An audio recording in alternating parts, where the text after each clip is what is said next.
안녕하세요. 법무법인청 곽준호 변호사입니다. 오늘은 2025년 7월, 그러니까 얼마 전이죠. 얼마 전에 있었던 춘천 보이스피싱 자금 세탁책의 항소심 집행유예 사례에 대해서 말씀드리겠습니다. 저희 의뢰인은 자금 환전, 상품권 등 일을 하던 사람이었는데요. 이러한 일을 하는 분들이 이제 보통 하는 것이 이제 해외 환전도 해주고 해외 돈을 환전도 해주고 상품권도 팔고 또는 테더코인도 팔고 뭐 이렇게 하는 것이죠. 근데 요지는 이 거래 와중에 보이스피싱 자금 수십억 원이 들어왔다. 이것으로 기소가 된 사례입니다. 그래서 1심에 있어서는 실형이 선고되었고요. 항소심에서 저희를 찾아주셨습니다. 우선 결론을 먼저 말씀드리면 집행유예 결론이 나왔고요. 집행유예를 받은 뒤에 저희한테 연락이 와서 정말 핸드폰으로 이렇게 연락하는 것이 정말 꿈만 같습니다. 이렇게 말씀해 주셔서 저희도 상당히 뿌듯했던 그런 사안입니다. 우선 원심에 있어서는요, 피해 금액도 크고 또 총책으로 이렇게 기소가 되었음에도 불구하고 무죄 주장을 하였습니다. 이 자금이 보이스피싱 자금이 이렇게 수십억 원씩 들어온 거를 나는 몰랐다 이렇게 주장하는 것이죠. 물론 몰랐을 것이라 저희도 믿는 이유가 제 의뢰인은 이제 수없이 이제 자금 거래를 해오면서 한 번도 그간에 있어서는 이렇게 불법 자금이 들어온 적이 없었기도 하거니와 이 자금이 불법 자금이 들어오지 않는 것을 최대한 관리하고 감시했기 때문입니다. 그리고 두 번째로는 이 불법 자금과 기존의 자금 사이에 수수료 차이도 없었습니다. 항상 돈이 중요한 거잖아요. 이 돈의 차이가 만약에 있다면은 내가 위험 부담을 지고 불법적인 일을 했다는 방증이기도 하겠죠. 근데 그런 것이 없었어요. 그래서 이런 점들도 저희도 믿었습니다. 하지만 재판부 입장에 있어서도 생각을 해봐야 되잖아요. 그리고 무죄를 주장하려면 그 무죄 주장에 대한 타당한 증거와 그리고 그 기준도 있는 것입니다. 특히 보이스피싱 자금으로 의심받고 수사기관에 있어서 피해자까지 찾아가지고 이 돈이 당신을 거쳐서 자금 세탁이 되었다 이렇게 주장한다면은 만약에 여기에 대해서 무죄 주장을 한다면은 이 돈이 나는 단지 이 돈의 출처가 불법적인 걸 몰랐습니다라는 것으로는 좀 부족합니다.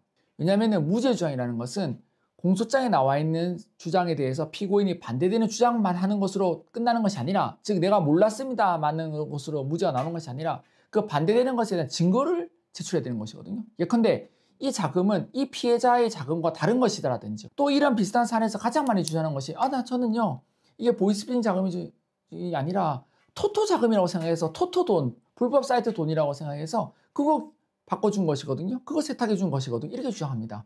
그것은 피고인 본인이 그렇게 생각했다는 것에 불과하지 그 생각만으로 무죄가 나오지는 않습니다. 왜냐하면 그 무죄에 대한 증거가 있어야 되지 않겠습니까? 보이스피싱 자금이 아니라 토토 자금이라고 생각했다면은 그것을 주장하는 피고인 입장에서 첫 번째, 나는 보이스피싱 자금이 아니라 토토 자금인 줄 알았다는 것을 주장한 것 아울러서 두 번째, 그것에 대한 증거, 즉 이 돈이 보이스피싱 자금이 아니라 토토 자금이라는 증거까지도 같이 주장을 해서 밝혀내는 것입니다. 그래야지 그 부분에 대해서 무죄가 나오는 것이거든요. 단지 내가 보이스피싱 자금인 줄 알았습니다. 또는 단지 내가 합법적인 돈인 줄 알았습니다. 많은 것으로는 이렇게 피해자까지 밝혀진 자금 세탁 사건에 있어서 그 부분에 대한 무죄가 나오지는 않는 것입니다. 저희가 진행하는 다른 사건 중에서는요, 실제로 이렇게 자금 세탁한 사안에 있어서 일부는 토토 사건의 방조, 즉 실제로 토토 자금으로 쓰였기 때문에 국민체육진흥법의 공법 내지는 방조로 기소돼서 재판이 진행되는 사례가 있습니다. 보이스피싱 특별법 내지는 사기로 기소돼서 넘어왔다면은 그것에 대해서는 반대로 내가 몰랐다는 것을 단지 몰랐다, 또는 내가 이게 보이스피싱 자금이 아니라 토토 자금인 줄 알았다면은 단지 내가 토토 자금인 줄 알았다, 이런 피고인의 생각이 아니라 실제적인 그것을 뒷받침할 수 있는 증거가 들이대야지, 증거까지 있어야지 그 부분에 대해서 무죄가 나오나 공소장 변경이 되는 것입니다. 단지 피고인이 그렇게 알았다는 것만으로 무죄를 준다면 세상에 무죄를 안 받을 사안이 어디 있겠습니까? 근데 반대로 그렇게 몰랐다, 내가 몰랐으니까 무죄입니다, 이렇게 주장하게 되면요 형량이 높게 나올 수 있습니다. 그래서 어떤 부분을 정확하게 무죄 정을 할 수 있는지, 또는 어떤 부분은 인정을 아쉽지만 해야 되면서 자신의 가담 정도나 또는 인식의 정도 선에서 적절하게 양형 기준을 다투는 선에서 주장을 해야 되는지를 가려는 것이 변호사의 경험치와 능력이자 노하우인 것입니다. 물론 사건 하다 보면은 전략적으로 무죄가 쉽지 않지만 일단은 무죄 주장을 해야 되는 경우도 있을 수 있고요. 예를 들면은 병합의 목적이라든지 또는 만기 보석 등을 노리는 경우에 있어서는 다양한 전략을 펼칠 수도 있거든요. 하지만 결과에 대해서는 정확한 예측을 해줘야 되잖아요. 이 사안에 있어서는 저희가 그렇게 해서 1심에 있어서 불법 자금이 전혀 몰랐다, 이런 주장에 대해서 다소 정리를 해서 항소심에서는 집행유예를 받아들였습니다. 대신에 합의를 제가 정말 열심히 해드렸죠. 저희 사무실은 합의도 정말 열심히 해드립니다. 사실 따지고 보면은요, 변호사가 합의해 주는 게 제일 힘들고 제일 어렵고 제일 귀찮지만 정작 피고인에게는 가장 도움이 되는 일입니다. 합의가 정말 힘들거든요. 특히나 피해 금액은 상당히 크죠. 이 사안에도 수십억입니다. 하지만 저희는 피해자 9억짜리 피해자 이 사안에 있어서 약 5천만 원에도 합의를 했거든요. 저희는 정말 그 과정에서 얼마나 노력이 필요했겠습니까?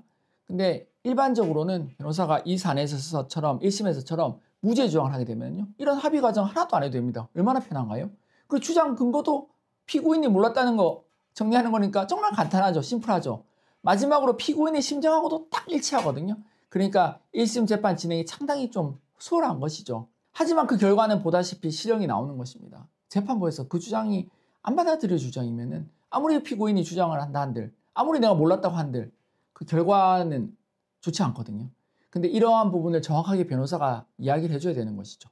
무죄 주장할 사안인지 인정할 사안인지. 만약에 무죄 주장을 한다면은 그 무죄 주장이 정말 가능성은 어느 정도인지, 하지만 가능성은 낮지만은 이건 전략적으로 해야 되는 것인지, 아니면은 이거 아쉽지만 정말 아쉽고 속상하지만 인정해야지 좋은 결과 받을 수 있는 것인지를 정확하게 구별을 하고 계획을 짜주고 구체적인 전략을 제시해야 되는 것이 이런 사건 전문적으로 진행하는 변호사의 능력이자 반드시 해야 되는 그러한 일종의 사명이라고 생각합니다.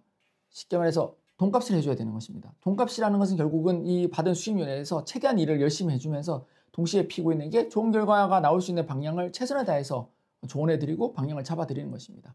보통 합의라는 과정에서 이런 경우가 있습니다. 피해 금액이 이렇게 큰데요, 내가 이 또 합의금은 요만큼밖에 안 되는데 과연 이것으로 합의가 되나요? 그렇죠. 피해 금액이 큰데 내가 가지고 있는 돈이 작은 경우가 대부분입니다. 왜냐하면 어떤 경우건 그 피해 금액을 본인이 다 가져가는 경우는 없잖아요. 특히나 이런 자금 세탁 사안에 있어서 역할이 높다 한들 그 전체적인 금액을 본인이 다 가져가는 것은 아니잖아요. 수수료만 받는 것이니까요. 그러면 당연히 본인이 가지고 있는 자금력의 한계는 누구든 제한적일 수밖에 없고요.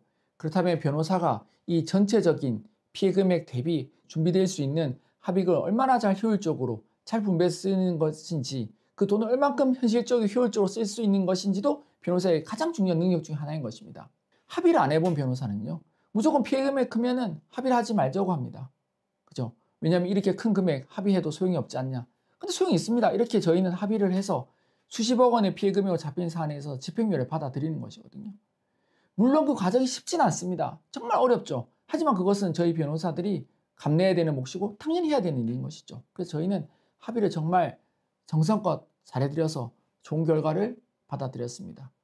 이러한 사안으로 인해서 수사나 재판을 받고 계신 분이 계시면 저에게 문의 주십시오. 저희가 정확하게 무죄를 주장할 수 있는 사안인지 또는 인정을 해야 될 사안인지, 인정을 해야 된다면 합의를 해야 될 것인지, 합의를 하면 얼마나 해야 될 것인지, 또는 무죄를 다툰다 한다면 전부 무죄를 주장할 것인지 아니면 방조를 주장할 것인지, 물론 이것은 사기나 보이스피싱 특별법에 관한 부분입니다.